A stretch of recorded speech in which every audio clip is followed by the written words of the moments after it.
네, 반갑습니다. 마르스 김동석의 리얼 주식입니다. 오늘 마르스 김동석의 리얼 주식은 3개월에 200% 급등했습니다. 여기서 2배 터질 수 있을 만한 2차 전지 저평가 탑3 공개하니까요. 영상 처음부터 끝까지 꼭 시청하시길 바라겠습니다. 그 이전에 저희 마르스 김동석의 리얼 주식 유튜브가 여러분들의 사랑으로 빠른 성장 나오고 있습니다. 현재 구독자 32,600명이고요. 4만 명을 향해 달려가고 있습니다. 그래서 여러분들에게 너무 감사한 마음에 구독자 3만 명 이벤트로서 보조 지표로 급등 잡는 방법에 대해서 무료로 나눠드리고 있습니다. 이 자료집을 어디서 받을 수 있냐 물어보면은 영상 끝까지 꼭 시청하셔라 말씀드리고요. 여러분들에게 도움이 될 수 있을 만한 영상들 많이 찍어드리고 있으니까 이 영상들 꼭 시청하시고 제 유튜브 구독 버튼 그리고 영상 좋아요 버튼 그리고 댓글까지 달아주시면 정말 감사하겠다 말씀드리니까 오늘 영상도 끝까지 시청해 주시길 바라겠습니다. 자, 오늘의 주제는 2차 전지입니다. 최근에 2차 전지의 하락세라든가 급락세가 강한 상황에서 과연 언제 어디서 어떤 종목이 급등이 터질까 집중하시면 좋을 것 같습니다. 일단은 최근 시장 자체가 워낙에 좋지가 않습니다. 우크라이나 러시아 리스크가 사실상 좀 커지고 있다라는 건데 주말 사이에 나왔던 게 뭐냐면은 바로 미국 기자를 공격했다라는 부분과 나토의 가입국인 폴란드 주변에서 이제 폭격을 했다. 이 두 가지였습니다. 그러다 보니까 어떻게 보면은 리스크가 커지는 상황이고 거기에 이제 러시아 디폴트 이슈까지 나오다 보니까 과연 이 결과가 긍정적으로 끝날 가능성보다는 부정적으로 끝날 가능성이 높지 않을까? 그럼 거기에 맞춰서 종목들은 대부분 하락이 나올 거고 어떤 종목이 어떻게 상승이 나올까라는 대처에서 누가 김동석 대표가 바로 여기서 2배 터질 만한 그 어딘지도 알려드리고요. 2차 전지 저평가 탑3 공개하니까요. 집중해서 배우시면 좋을 것 같습니다. 일단은 최근에 우크라이나 영향이 좀 많이 크다라고 볼 수 있을 것 같아요. 러시아 국가부도 위기 임박했습니다. 16일 분수령이다 놔주고 있는데 쭉 보시면은 러시아가 오는 16일 100년 만에 국가부도 사태를 맞이할지 주목이 되고 있습니다. 최근에 러시아가 워낙에 우크라이나를 강력하게 압박하다 보니까 미국이라든가 또는 친미 국가들은 대부분 다 지금 러시아를 규제를 넣고 있고 러시아에 대해서 사실상 제재를 들어가고 있습니다. 그러다 보니까 스위프트도 제외가 되고 그 스위프트뿐만 아니라 여러 가지 무역 제재도 들어가다 보니까 결국엔 이 원유도 수출 못하게 됐고 그러니까 돈 벌 것도 없어졌다라는 거예요. 그러다 보니 러시아가 돈도 없고 다 막혔다. 지금은 우크라이나를 공격하는 것밖에 안 남은 거예요. 그래서 16일에 달러 표시 국채에 대해서 약 1,400억 원 규모의 이자를 지급을 해야 되는데 그거를 가스관도 안 팔고 원유를 안 팔고 어떻게 갚을 수 있겠냐라는 거죠. 그래서 러시아 측은 지급하지 않겠다는 의사를 이미 시사한 바가 있고 설령 지급하더라도 달러가 아니라 루블화로 지급하겠다. 근데 루블화가 거의 뭐 쓰레기가 됐죠. 그러다 보니까 이거에 대해서 지금 싸움이 나와주고 있는 겁니다. 그래서 루블화로 지급은 사실상 채무 불이행과 다를 바가 없다. 그러니까 루블화는 방금 전에 얘기한 대로 거의 쓰레기가 됐기 때문에 그거를 준다라는 거는 난 쓰레기를 받는 거밖에 안 되는데 이거는 안 갚은 거지. 라고 얘기를 한 거죠. 그래서 30일간 유예 기간이 있기 때문에 러시아가 이날 이자를 지급하지 않는다고 해서 디폴트가 되는 건 아니지만 아까 뭐라 그랬어요? 분수령이다. 그러니까 16일 날 갚지 않으면 그럴 수도 있다가 됐다라는 거예요. 지금은 갚을지 안 갚을지 모르겠습니다지만 16일 날 갚지 않으면 디폴트 사태, 부도 사태가 될 수도 있다라고 얘기를 하는 거죠. 그래서 러시아 측이 지급 의사가 없기에 이는 사소한 문제이고 만약 디폴트가 되면은 1917년 5일 세비키 혁명 이후에 국제 디폴트가 100년 만에 진행된다고 생각하시면 될 것 같아요. 그래서 디폴트가 꽤 임박했다라고 하면서 S&P에서 지금 얘기를 하고 있고 사실상 지금 러시아의 신용은 거의 정크본드를 넘어서 디폴트 사태라 보시면 될 것 같아요. 그래서 과거에 IMF 당시에 정크본드란 얘기를 많이 들었거든요. 근데 그거보다도 밑에 있는 거예요. 그래서 지난 말 러시아 중앙은행은 기준금리를 9.5에서 20%로 파격 인상을 했는데 사실상 지금 성장도 마이너스고 한 부분에서 과연 어떻게 될 것인가에 대한 또 고민도 있다라는 거죠. 하지만 러시아 중앙은행이 금리를 추가로 인상할 수도 있고 당장으로 가장 안전한 가정이다라고 얘기 나와주고 있습니다. 그러다 보니까 러시아가 거래 정지도 되고 하다 보니 과연 어떻게 진행이 될지는 아무도 일단 모르는 상황이다라고 얘기할 수 있을 것 같아요. 근데 제일 중요한 게 뭐냐? 결국에는 러시아의 디폴트 사태는 원유 그리고 천연가스 그리고 원자재 이 모든 것들이 끼어 있는 디폴트예요. 그러다 보니까 러시아가 흔들린다라는 거는 결국엔 원유 가격이나 천연가스 가격이나 여기에 영향을 안 끼칠 수가 없다라는 거죠. 그러다 보니 지금 상황에서 원자재 가격이나 대부분의 가격이 급등하고 상승하고 있다라는 거죠. 왜 급등을 상승하고 있냐? 수요도 그대로고 공급도 그대로면은 당연히 가격도 그대로겠죠. 근데 수요가 그대로인데 공급이 어떻게 됐어요? 이게 막힌 거죠. 왜? 러시아가 공급하는 게 불안해진 거고 그러다 보니까 가격이 뛰었다라는 겁니다. 그래서 보시면 전국 휘발유 값이 1,900원 턱 밑입니다. 그래서 유류세, 원유 관세 이거 인해야 되는 거 아니냐? 지금 이 리스크 때문에 이거 너무 가격이 올라갔다라고 얘기하는 거예요. 국내 기름값이 무섭게 치솟고 있습니다. 제주, 서울, 대전, 부산 등 4개 지역의 평균 휘발유값이 리터당 1,900원대를 돌파를 하면서 전국 평균 휘발유값이 리터당 1,900원 선에 턱 밑까지 올라왔습니다. 거침없는 유가 상승, 유가가 거의 뭐 130달러까지 갔었죠. 가면서 유류세 인하를 최대 30%까지 확대를 하고 원유 관세도 한시적으로 인하해야 되는 거 아니냐라는 얘기가 나와주고 있다라는 거죠. 쭉 보시면은 한국 서구공사가 육아 정보 사이트 오피넷에 따르면 전국 주요소 휘발유 평균 판매가는 약 1,892.4원, 거의 1,900원 근처라 보시면 될 것 같고요. 원래는 1,800원이었는데 쭉 이뤄서 1,113원, 1,828원, 1,861원 쭉쭉 해서 1,900원까지 거의 뭐 5%를 일주일 만에 올려버리는 모습이었다 볼 수 있을 것 같습니다. 그래서 제주, 서울에 이어 대전, 부산 지역에서도 휘발유가가 말도 안 되게 올라간 거죠. 그래서 이 제주 같은 경우는 이미 1,973원, 서울은 1,961원, 대전 30원, 1,896원, 95원, 94원, 94원, 92원 대부분 1,900원 근처에 있었고 전남이나 그나마 강원도 쪽이 낮았지만 그렇더라도 절반 이상은 거의 1,900원에 가까운 수준이었다 보는 게 맞다라는 거죠. 이 정도로 심각한 상황이었는데 그 이유가 뭐냐? 국제유가라는 거죠. 왜 국제유가냐? 아까 얘기한 거예요.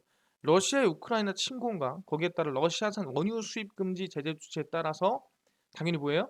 공급이 부족해지고 거기에 따라서 무섭게 올라갔다라는 거예요. 그래서 WTI 기준입니다. 전일 대비 배럴당 4.3달러 오른 123.7달러, 브렌트유는 127.9달러, 그리고 두바이유 같은 경우에도 122.9달러. 네, 여기서 제일 좋은 게 아시겠지만 WTI죠. 서부 텍사스유. 근데 이 서부 텍사스유가 130달러 부근이라는 거는 역사적으로 최근 증시에서 볼 수 없는 가격이에요. 그러다 보니까 너무나도 원자재 가격이 올라갔다라는 거예요. 사람들 오해하는 게 뭐냐면 아니 원유 가격이 올라갔다고 해서 뭐 대단히 모든 게 뭐 올라갑니까라고 하는데 당연히 올라가죠. 일단은 원유 가격이 상승함으로써 유통비가 올라갑니다. 차 타는 거, 또는 배 타는 거, 또는 모든 비행기 타는 거 모든 것들이 유통하는 가격이 상승하다 보니 당연히 원가 상승률이 전부 다 올라가는 거예요. 간단하게 설명드리면 그럼 당연히 뭐예요? 생산할 때도 원유가 들어가면은 그 생산 단가도 올라갈 거고 그럼 유통 단가, 생산 단가 다 올라가 버리면은 전체적인 물가가 다 올라갈 수밖에 없다라는 거죠. 근데 또 아시겠지만 원유를 가지고 뭘 캡니까? 당연히 그거 가지고 뭐 트럭이든 아니면은 뭐 드릴이든 뭐를 이용해서 원자재를 캐지 않겠어요? 원자재 단가도 올라가는 거고 근데 그 원자재가 예를 들어서 러시아에서 나는 거다? 그럼 단가는 더 올라가는 거죠. 올라가는 거죠. 그러니까 말도 안 되는 수준으로 엮이다 보니까 가격대는 대부분이 올라갈 수밖에 없는 상태입니다. 그래서 당분간 높은 수준을 유지할 가능성이 높고 국제 에너지 기구 회원국들은 비축유 6천만 배럴을 반축하기로 합의를 했으나 사실상 좀 부족하다라고 보고 있는 거죠. 왜냐하면 러시아에서 나오는 원유만큼을 감당해야 되는데 이거를 비축유로 감당이 되겠냐? 안 된다라는 거예요. 그러다 보니까 국내 휘발유 가격은 통상적으로 2-3주 정도 시차를 두고 선행 지표인 국제유가 추이를 따라가기 때문에 앞으로 2-3주 뒤에는 가격이 1,900원이니 뭐니가 아니라 2,000원이니 뭐니 할 가능성이 높다라는 거죠. 여기 써 있죠. 리터당 2,000원 선 돌파도 시간 문제일 것이다라고 보이는 부분이고요. 그래서 국내 유가 안정화를 위해 4월 종료 예정이었던 유류세 20% 인하 조치를 7월 말까지 연장을 한 상태고요. 사실상 고유가 장기 하상을 대비해 인하율을 최대치인 30%를 확대를 하고 2008년 이후 한 번도 조정한 적 없던 원유 관세를 한시적으로 낮추는 이런 대응책도 필요하다라고 나와주고 있는 부분입니다. 그러다 보니까 지금 뭐다? 이 원유가 올라갔다 내려갔다라고 하는 게 우리가 항상 그냥 수치로만 WTI가 몇 달러래, 뭐 50달러래, 60달러래 보기만 했지 느껴본 적은 없다고 거의. 하지만 지금은 뼈로 느끼고 있습니다. 아, 1900원에서 잘하면 2000원까지도 가겠구나. 문제가 크다라는 거죠. 그래서 이거를 우리는 사실상 뭐 휘발유로 보는 게 아니라 금발유입니다. 금발유. 너무나 비싸다라는 거죠. 근데 아까 얘기했죠. 휘발유가 뛰면서 이것만 뛰는 게 아니라고 했죠. 뭐가 뛴다? 원자재가 모두 같이 튀어 올라간다라고 말씀드렸어요. 니켈 말고도 원자재 가격이 다 올라간 겁니다. 모든 가격이 올라가 버렸습니다. 원자재가 다 뛰면서. 그래서 보시면은 니켈 가격 및 재고 추이입니다. 지금 보시면 원자재가 다 같이 뛰면서 니켈 가격이 19,000 사실상 달러에서 얼마까지 올라갔습니까? 현재 43,000달러까지 상승이 나와주는 모습을 볼 수가 있습니다. 대략 얼마? 한 150% 이상까지도 상승세가 나와줬다라고 볼 수 있는 부분이고요. 재고는 떨어지고 니켈 가격은 올라가고, 근데 최근에 보시면 아시겠지만 정말 가파르게 천천히 올라가던 게 뭐 20% 30% 이렇게 올라가던 게 갑자기 가파르게 4만 달러까지 올라가는 모습을 확인할 수가 있습니다.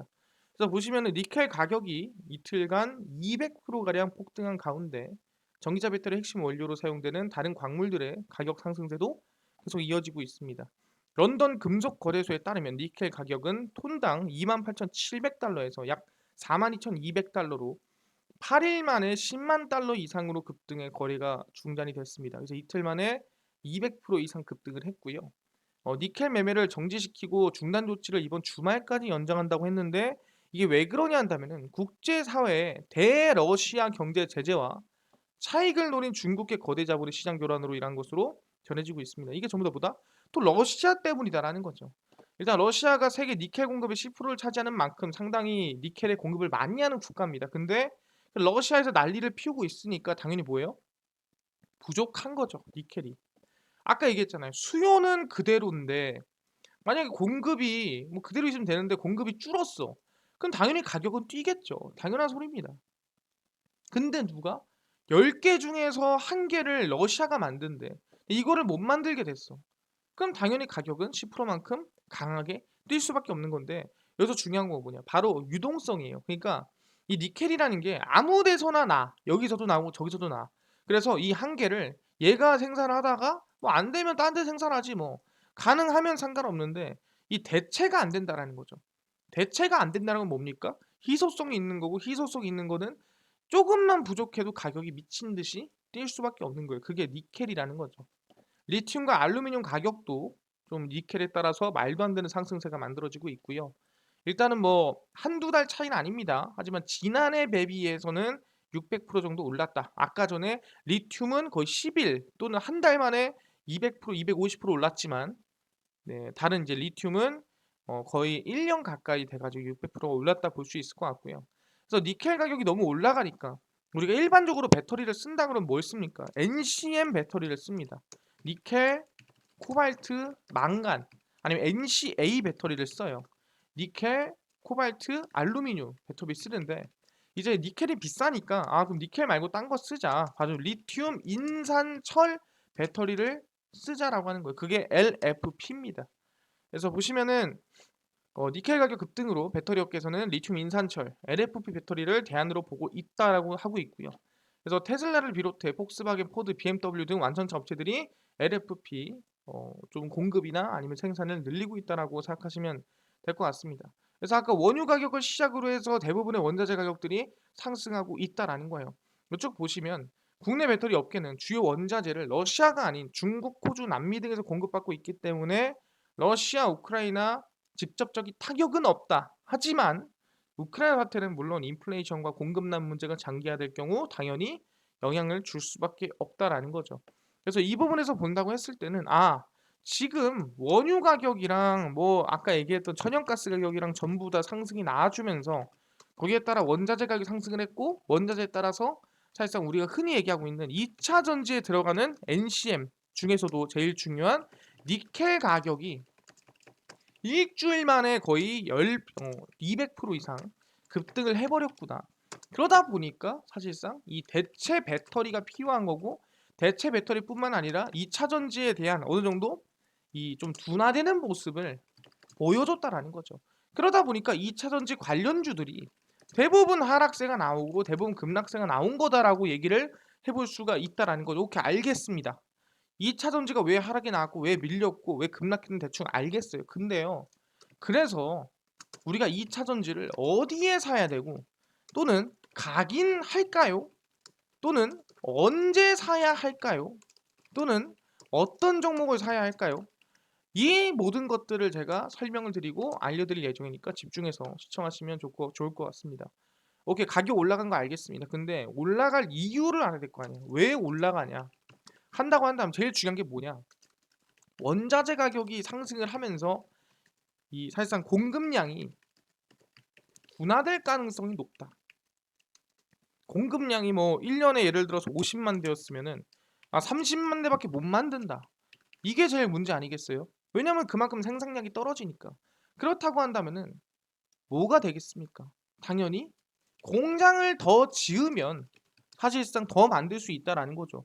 왜 더 만들 수 있냐라고 한다면은 한 공장에서 사실상 이 니켈이나 아니면 방금 얘기한 그 공급량이 못 따라준다 한다면은 다른 이 니켈 생산량 한 곳이 있지 않겠습니까? 우리가 흔히 얘기하는 인도네시아라든가 이런 곳에 공장을 지어서 생산한다고 한다면은 해볼 만하다라는 거죠. 굳이 내가 지금 당장 있는 공장뿐만 아니라 공장 증설을 늘려간다고 한다면은 생산량은 늘어날 수밖에 없다라는 거예요. 그러다 보니까 휘발유 가격 폭등, 가솔린차 대신에 전기차로 테슬라 예약 일단 100% 증가하고 있습니다. 일단 원자재 가격이 좀 상승하고 하다 보니까 테슬라 예약이 증가하고 있고 사람들이 어디로? 전기차로 가고 있다. 그러니까 전기차가 지금 밀리고 있더라도 결국에는 뭐다? 휘발유보다 차라리 니켈 가격 비싼 게 낫다. 휘발유 뛰는 것보다 차라리 니켈에다 돈 쓰는 게 낫다라는 생각으로 일단은 테슬라로 가고 있다라는 거예요. 보시면 우크라이나 사태 등의 휘발유 가격이 폭등하면서 운행에 부담을 느낀 차량 구매자들이 가솔린차를 포기하고 전기차로 발길을 돌리고 있습니다. 일단 이거부터가 전기차의 긍정적인 거예요. 일렉트릭에 따르면 휘발유 가격 폭등으로 미국에서 테슬라 차량 주문이 급증하고 있다.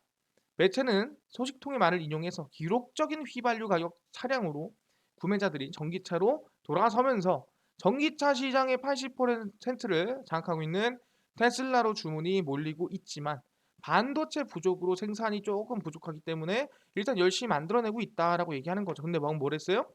출고량에는 큰 영향을 미치지는 못할 것이다. 왜? 생산 제약이 걸려 있기 때문에. 그래서 테슬라, GM, 쉐보레 볼트 EV와 EUV, 현대 아이오닉 5, EV6, ID.4, 리비안, 루시드 등 전기차로 고객이 몰리고 있는 거고 왜 그러냐? 아까 얘기한 우크라이나 리스크 때문이다. 국제유가 가스 가격이 올라가서 너무 비싸니까 전기차를 타자. 니켈 가격 올라가는 게 낫다라고 얘기를 하는 거죠. 그러다 보니까 충분히 전기차에 대한 기대감이 충분히 있구나. 아니 근데요. 오케이. 그냥 전기차로 쏠리는 건 알겠는데 위에 보니까 공장을 지어야지. 그래 생산량이 늘죠. 라고 하는데 공장이 만들어지고 있습니다. 일단은 보시면 아시겠지만 테슬라입니다. 베를린 기가팩토리 드디어 공장을 돌립니다. 유럽이고요. 일단 독일 정부와 지자체가 베를린 외곽 브란덴부르크주 그룬하이드에 자리 잡은 테슬라 전기차 공장 가동을 조건부 승인했습니다. 그러니까 이게 무조건 승인됐다고 해서 돌릴 수 있는 건 아니에요. 하지만 조건부 승인이 났습니다. 그래서 베를린 기가팩토리 혹은 기가 베를린이라 부르는 테슬라 전기차 공장은 지난해 2021년 10월에 완공한 이후 연말쯤 본격적인 전기차 생산을 원래 시작했어야 되는데 코로나19라든가 뭐 반도체 부족이라든가 여러 가지 문제로 미뤄지다가 이번에 조건부 승인이 났습니다. 그래서 이 기가팩토리에서만 50만 대 규모의 테슬라 전기차가 생산이 된다라는 거고 아마 모델 Y가 생산될 것으로 예상이 됩니다. 아까 얘기한 대로 승인됐다고 해서 바로 할 수 있는 건 아닙니다. 일단 그 안에서 환경 문제 점검이라든가 대기 오염 등등등. 왜냐면은 우리가 친환경 가자고 배터리 2차 전지 만드는데 만약에 공장에서 환경 문제가 생기면은 이건 친환경이 아니지 않냐. 그러다 보니까 최종 검사 단계를 거쳐야 되고요. 그래봤자 어차피 뭐 올해 중순 넘어가 가지고 하반기에는 충분히 생산할 수 있다라고 우리는 볼 수가 있는 거죠. 그래서 차량 생산 개시 시점에 별도로 월 2만 4만 대 수준의 안정적인 양산은 빨라야 올해 말이나 가능할 전망이다. 그래서 하반기부터 아마 생산이 되지 않을까라는 기대감이 나와주고 있는 부분입니다. 테슬라 베를린 기가팩토리를 돌리는구나. 근데 중요한 게 뭐냐 한다면은 그만큼 지금 전기차가 뭐 늘어나는 건 알겠다. 근데 많이 느나요? 뭐 사실상 지금 이렇게 한 공장에 뭐 50만 대씩이나 뭐 돌릴 만큼 뭐 사실상 전기차를 그렇게 많이 타나요? 뭐 테슬라뿐만 아니라 다른 데도 늘릴 만큼에 대해서 물어볼 수도 있을 것 같아요. 근데 사실상 확인해 보시면 아시겠지만 이번에 러시아가 전기차를 많이 팔게끔 도와준 게 아닙니다. 뭐다? 가속화를 시켰다. 그러니까 원래 많이 팔릴 거였는데 이 시기를 앞당겼다라는 거죠. 안 팔릴 거를 팔리게 만든 게 아니라 원래 많이 팔릴 거였는데 더 빨리 팔리게 만든 게 러시아였다라고 얘기를 하는 겁니다. 미국 시장, 전기차 시장 판 커집니다. 2035년까지 신차 100% 전기차. 이제 가솔린차 안 나옵니다. 2035년부터는 싹 다 전기차다. 어디? 미국이, 한국이 아닙니다. 미국 각 주정부가 내연기관 차량을 단종하고 전기차로 전환하는 시점을 정하게 되면서 전기차 보급 속도가 빨라질 것으로 전망이 되고 있습니다. 당연히 뭐 대한민국의 현대자동차 그룹한테도 이득인 부분이고요. 그러니까 미국의 환공보호국은 캘리포니아 정부가 자체적으로 친환경차 판매 명령과 배기가스 규제를 할 수 없도록 했던 2019년 도널드 트럼프의 행정명령을 철회하도록 결정을 했습니다. 그래서 캘리포니아의 청정공기법에 따른 공시를 복원하는 최종 결정이라 밝혔고요. 그래서 캘리포니아가 마음대로 야, 너네 전기차 만약에 뭐 내년부터 전기차만 할 수 있어 그 마음대로 해라고 얘기를 한 거죠. 그래서 트럼프 행정부의 캘리포니아의 배출가스 규제를 다른 주가 적용하는 것을 막은 조치도 거부를 한 상태고 이 친환경 목표에 다 같이 동참할 계획을 발표를 했습니다. 그래서 쭉 가보면은 2020년 3월 EPA가 도로교통안전국이 발표한 최종 추정 기준으로 2026년까지 1.5%씩 연비 규제를 강화하는 방향 조정이 됐고 비판이 좀 거셌는데 그 소송을 진행을 했고 어쨌든 간에 이번에 캘리포니아에서 모든 기준을 제꼈다라는 거죠. 그래서 이번 결정에 따라 대기자원위원회는 2030년까지 전기차 도입 의무를 높이고 2035년까지는 가솔린 차량의 판매를 중단하겠다. 35년부터는 싹 다 전기차로 돌리겠다라고 얘기를 한 거죠. 그래서 바이든 행정부가 신차 판매의 50%를 전기차나 플러그인 차량으로 대처하겠다 발표한 상태고 2035년부터는 무조건 전기차만 생산해야 된다라고 상향이 된 부분입니다. 그래서 우리가 흔히 알고 있는 저 미국의 대도시 캘리포니아에서는 이제는 전기차만 볼 수 있게끔 됐다라고 말씀드린 부분이고요. 그러다 보니까 미국 내 전기차 수요가 크게 늘어나서 아마 현지에 현대차나 기아에 새로운 기회가 생길 수 있겠다라고 얘기를 한 거죠. 최근에 뭐 현대차의 CEO 인베스터 데이를 통해서 생산량을 어떻게 늘리고 뭐 어떻게 할 건지 발표를 했죠. 근데 그게 아마 미국으로 진출될 가능성이 높다라고 얘기를 하고 있는 겁니다. 아, 지금 현재 계속 캘리포니아에서 막아놨던 친환경 부분에 대해서 이번에 행정명령을 싹 다 취소를 시키고 이제 캘리포니아도 언제부터 바로 2035년도부터 너네도 100% 전기차만 타라고 지금 명령을 내린 거예요. 그럼 아시겠지만 뭐다? 아, 이제는 미국 전역에 그나마 좀 규제가 널널했던 캘리포니아까지도 규제가 들어가면서 미국 전역의 전기차가 퍼질 가능성이 매우 빨라졌다라고 우리가 볼 수 있는 거죠. 오케이, 알겠습니다. 근데 그럼 테슬라가 뭐 베를린에 공장 뭐 하나 짓는 거 가지고 호들갑을 떠나요? 라고 나한테 물어볼 수 있잖아요. 근데 아시겠지만 또 짓습니다. 네, 베를린 기가팩토리뿐만 아니라 상하이에 또 공장 신축을 예정이고요. 중국에서 연 200만 대 생산 목표. 아까 베를린 얼마? 예, 50만 대였죠. 근데 지금 중국은 얼마? 200만 대 생산 목표입니다. 네, 쭉 보시면은 테슬라가 이르면 다음 달 중국 상하이에 공장을 신설할 계획이라고 보도를 했고요. 새 공장이 가동되기 시작하면 상하이에 연간 최대 200만 대 자동차를 생산할 수 있는 능력을 갖추게 됩니다. 그래서 공장 신설 비용과 완공 일정은 알려지지 않았지만 계속 이제 만들 가능성이 높다고 얘기하는 거죠. 중국 시장에서 기존 주요 자동차 업체들과 비슷한 수준의 생산 능력을 확보하게 되는 부분이고요. 일본의 도요타는 중국에서 전기차 약 160만 대를, 제너럴모터스 GM은 중국 상하이 자동차에 합작해서 약 140만 대를 생산했습니다. 그래서 기존 상하이 공장의 생산 능력을 올해 안에 100만 대까지 끌어올릴 계획이고 총 얼마 200만 대까지 늘리겠다라고 지금 보여주고 있는 부분이죠. 아, 테슬라는 지금 합치면 얼마입니까? 그러면은 뭐 거의 3, 400만 대입니다. 1년에 생산량이 그러면 300만 대에서 그러면 뭐 거의 뭐 그 이상까지도 보이는 부분인데 뭐다? 전기차는 결국에는 성장하고 결국에는 뭐다? 수요가 더 늘어날 수밖에 없겠구나. 아니 그래서 언제 사라는 거야. 지금 얘기하는 거는 전기차의 성장은 알겠어요. 지금 테슬라가 더 늘리겠는 것도 알겠어요. 근데 대한민국 그래서 2차 전지가 언제 우리가 매수하면은 최저점일까 물어본다 한다면은 딱 한 가지입니다. 대장주가 반등이 나오는 시점이다라고 얘기합니다. 그게 뭐냐면은 바로 LG 에너지 솔루션이죠. 일단 아시겠지만 이번에 코스피 200에 편입이 된 게 LG 에너지 솔루션입니다. 2,600억 공매도 폭탄이 터지면서 LG 엔솔 이틀 만에 12% 급락이 나와줬습니다. 보시면은 코스피 시총 2위 LG 에너지 솔루션이 코스피 200 지수 편입 이후에 급락세가 이어지고 있는 부분입니다. 그래서 약 36만 5천 원까지 하락을 했는데 지난 이제 3월 11일에 코스피 200 편입이 됐죠. 그러면서 그럼 더 올라가겠다. 흔히 우리가 지수 편입을 하게 되면은 이 종목은 패시브 자금이라고 하죠. 제가 항상 얘기하는 게 패시브 자금이 뭡니까? 지수를 추종하는 돈들이 있다고 했습니다. 지수만큼만 나는 수익을 내겠다. 지수가 1% 오르면 나도 1% 수익 내고 지수가 1% 빠지면 나도 1% 손실 내고 이게 이제 패시브 자금, 패시브 전략인데 중요한 거는 이 패시브 전략을 하려면 코스피 200 지수를 따라간다. 그럼 코스피 200에 들어가 있는 기업을 한 개씩 사야겠죠. 그럼 당연히 LG 에너지 솔루션이 들어왔으니까 LG 에너지 솔루션도 무조건 사야 돼 안 사야 돼? 무조건 사야죠.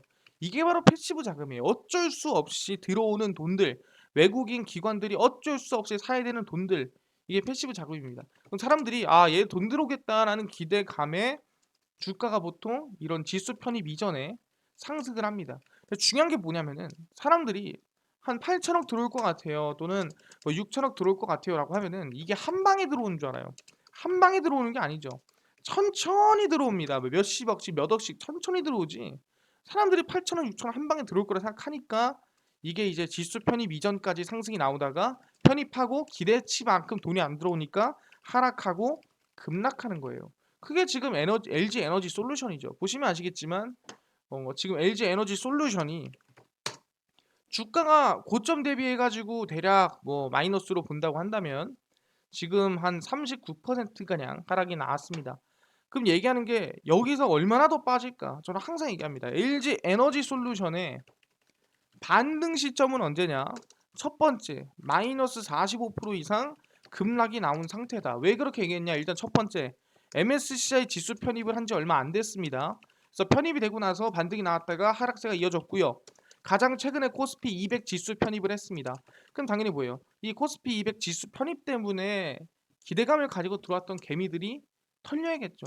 그렇기 때문에 하락세가 더 나와야 되는 부분이고 제일 중요한 건 뭐냐면은 6월에 보호예수 물량이 6개월 차에 보호예수 물량이 제일 크게 풀립니다. 그럼 보호예수 물량이 4% 정도 풀리는데 이 4% 정도가 풀리는 거를 매도를 하려면 어느 정도 수급은 들어와 있어야 되고 어느 정도 그래도 주가에 좀 투자자들이 관심이 있어야 이 4% 정도의 지분을 매도를 하려면 거래량이 나와야 된다라는 거죠. 적어도 좀 관심을 끌어놓은 상태여야 4% 정도의 지분이 뭐 100%는 아니어도 매도가 어느 정도는 가능하다. 그러다 보니 6개월차 보유예수면 7월이거든요. 그럼 7월 이전 약 한 두 달 전부터는 상승이나 좀 반등세를 만들어야 돼요. 그게 언제다? 5월쯤이다. 그럼 개인적으로 저점은 4월에서 5월쯤에 저점을 잡을 가능성이 높다라는 거고 반등은 5월부터 시작해서 7월까지 나올 가능성이 높다라는 거죠. 특히 지금은 코스피 200부터 시작해서 언제 MSCI까지 이미 지금 다 이미 호재는 다 겪은 상태다. 그러다 보니 오히려 매물을 좀 소화하는 단계가 필요한 거고 아마 4월부터 시작을 해가지고 저점을 찍을 가능성이 높다는 건데 그 시점은 마이너스 45% 구간은 넘어서야 될 것이다. 그럼 그 가격이 얼마다? 계산해드리면 33만 원 이하부터입니다. 그래서 개인적으로 저는 LG 에너지 솔루션 그리고 2차 전지가 전체적으로 반등하거나 저점을 잡는 시점이 언제냐? 바로 LG 에너지 솔루션이 33만 원 이하로 하락한 시점이다. 거기가 바로 우리가 저점 구간이라고 볼 수 있을 것 같아요. 그럼 저는 지금 구간보다는 좀 더 밀려야 됩니다. 얼마 안 남았어요. 10%만 밀리면 됩니다. 그럼 그 구간부터 충분히 관심을 가질만 하다라고 얘기를 하는 부분이고요. 그뿐만 아니라 제일 중요한 게 뭐냐? 현대차는 이미 생산을 좀 과격하게 올해부터 좀 진행을 시작했습니다. 땡큐 반도체 현대차 아이오닉 5용 반도체 1,500대분 추가 확보를 했습니다. 현대자동차 아이오닉 5에 적용되는 차량용 반도체를 추가 확보안에 성공을 했고요. 반도체 공급 부족으로 출고 적재를 겪는 대표적인 차종인데 사전 계약 고객 절반 가량이 아직 차를 못 받았어요. 사전 예약이 몇 년 전에 만들어졌는데도 아직도 못 받은 겁니다. 그러다 보니까 사실상 이 아이오닉 5에 적용되는 전동 컴프레셔 반도체 1,500대분을 추가로 확보해서 사전 예약한테 지금 뿌리고 있는 상태라고 생각하시면 될 것 같고요. 그래서 반도체 공급이 조금 많이 부족했다. 그래서 지금 1년 정도는 걸린다라고 얘기하는 거고, 그래서 앞으로 반도체에 대해서 계속해서 확보를 해 나갈 것이다라고 얘기하는 건데, 제일 중요한 게 뭡니까? 바로 올 6월부터 아산 공장에서 두 번째 전용 전기차 아이오닉 6를 본격 생산을 합니다. 아이오닉 6는 중형 전기 세단입니다. SUV 아니고요. 500km를 넘는 일회 충전 주행 거리를 자랑하는 세단입니다. SUV가 아니고요. 그러다 보니까 사람들의 관심이 좀 많이 끌릴 것으로 예상이 되고요. 충분히 이번 6월부터 아이오닉 6가 생산이 된다고 한다면 당연히 뭐냐 그 전부터 한 5월부터 배터리 또 수급이 들어가겠죠? 그럼 충분히 이때 2차 전지에 대한 저점이 잡힐 가능성이 높다라는 거죠. 그럼 여기서 우리가 확인할 수 있는 게 뭡니까? 다 결론입니다. 첫 번째, 대장주가 저점을 잡아야 된다. 그게 LG 에너지 솔루션인데 이 LG 에너지 솔루션이 언제 저점이 잡힌다?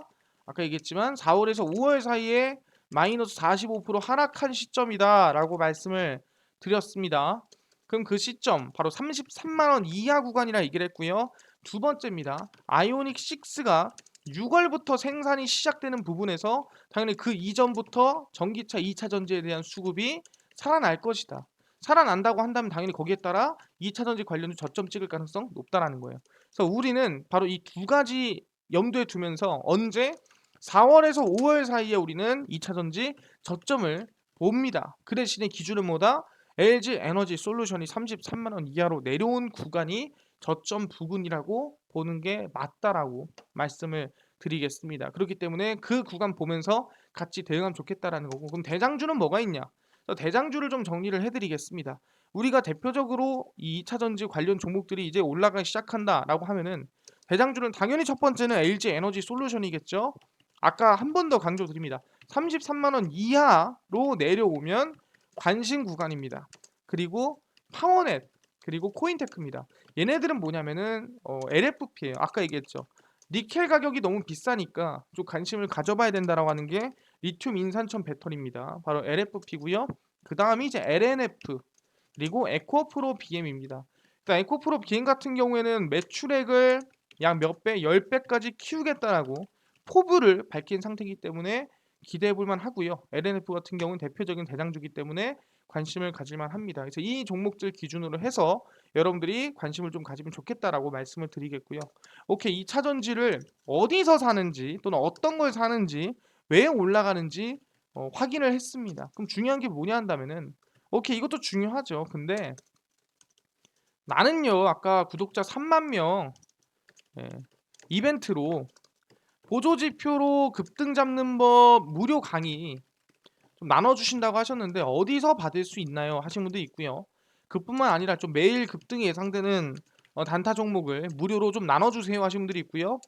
그뿐만 아니라 장 시작 전에 좀 급등이 예상되는 뉴스나 좀 시황을 좀 무료로 정리해 주세요 하시는 분이 있어서 이것 또한 드리고 있고요. 테마주나 매매법 강의도 좀 무료로 정리해 주세요 하시는 분들이 있어서 김동석 대표가 100% 무료로 전부 나눠드리고 있습니다. 어디서 나눠드리냐? 바로 김동석의 리얼 주식 연구소라는 100% 무료 어플입니다. 이 무료 어플은 여러분들 각 스마트폰 안에 내가 아이폰을 씁니다. 그럼 앱스토어에서 무료로 다운로드 가능하고요. 나 갤럭시를 씁니다. 그러면은 구글 플레이나 아니면 각 스마트폰 내에서 플레이 스토어에서 무료로 다운로드 가능합니다. 각 스마트폰 내에 앱스토어, 구글 플레이, 플레이 스토어에 접속을 하신 다음에 뭐라 검색을 하시냐? 여기서 김동석의 리얼 주식 연구소라 검색을 하시고요. 검색을 하시면 이렇게 김동석의 리얼 주식 연구소 어플이 화면에 뜨게 됩니다. 김동석의 리얼 주식 연구소 어플이고요. 100% 무료입니다.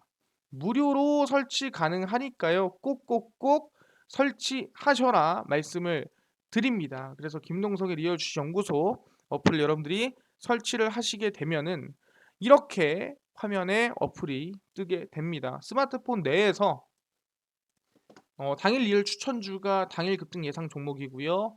급비 분석이 장 시작 전 시황입니다. 그리고 급비 자료가 테마주라든가 아니면은 강의 자료를 무료로 나눠드리고 있고요. 아니 구독자 이벤트 어떻게 참여하나요? 라고 하시는 분들은 이 추천주 누르신 다음에 들어가시면 3만 명 자료 배포라고 써 있습니다. 보이시죠? 3만 명 이벤트 자료집 배포. 누르시면은 이제 감사합니다 해가지고 용량이 커서 알집으로 제가 올려놨거든요. 그래서 꼭 알집 해제를 해야 자료를 보실 수가 있습니다. 그래서 아래 이 보조지표 알집 자료를 눌러서 무료로 다운로드를 받으시면 된다라고 말씀드리고요. 이뿐만 아니라 제가 지금 현재 카톡방을 모집하고 있습니다. 그래서 혹시나 나도 모집하고 싶다, 들어가고 싶다 하시는 분들은 이 글 꼭 안에서 읽어서 어떻게 하실 수 있는지 확인하시면 좋을 것 같고요. 자, 매일 이렇게 추천주를 올려드리고 있습니다. 10일, 8일 추천주. 당연히 3월 15일 추천주도 올려드리겠죠. 3월 15일에 뭐가 상승이 나올 수 있을지 무료로 제가 올려드리고 있으니까요. 꼭꼭꼭 들어와서 확인하시면 좋겠다라고 말씀드리고 그뿐만 아니라 급비 분석은 제가 장 시작 전 시황을 정리해 드립니다. 오늘 14일 당연히 장 시작 전에 올려드렸고요. 해외 증시부터 국내 이슈 모든 자료를 무료로 올려드리고 있습니다. 그래서 이것만 봐도 다른 이슈를 볼 필요가 없다라고 말씀을 드리겠고요. 이뿐만 아니라 급비 자료에 들어가시면 테마주나 강의들을 무료로 올려드리고 있습니다. 보시면은 왜 올라가는지 또는 어떤 종목들이 있는지 정리해서 올려드립니다. 건설 관련주가 있으면 왜 건설 관련주가 움직이는지부터 시작을 해서 어떤 종목들이 있는지까지 다 정리를 해드립니다.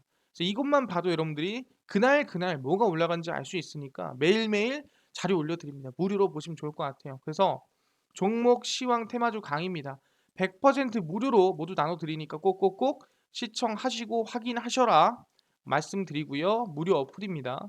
이 어플뿐만이 아니라 저희 마르스 김동석의 리얼치 유튜브 여러분들의 사랑으로 커갑니다. 구독자 4만 명 향해 달려가고 있으니까 우리 유튜브 구독 버튼, 영상 좋아요 버튼 그리고 댓글까지 달아주시면 정말 감사하겠다라고 말씀드리고요. 이뿐만이 아니라 아래 제가 이 기법 강의 유튜브도 오픈을 했습니다. 이 유튜브도 여러분들 구독과 영상 시청 꼭 부탁드리니까요. 이것까지도 함께 사랑해 주시면 감사하겠습니다. 그래서 우리 마르스 김동석의 리어주식 유튜브 여러분들 시청해 주셔서 감사드리고요. 다음번에 더 좋은 영상으로 찾아뵙도록 하겠습니다. 감사합니다.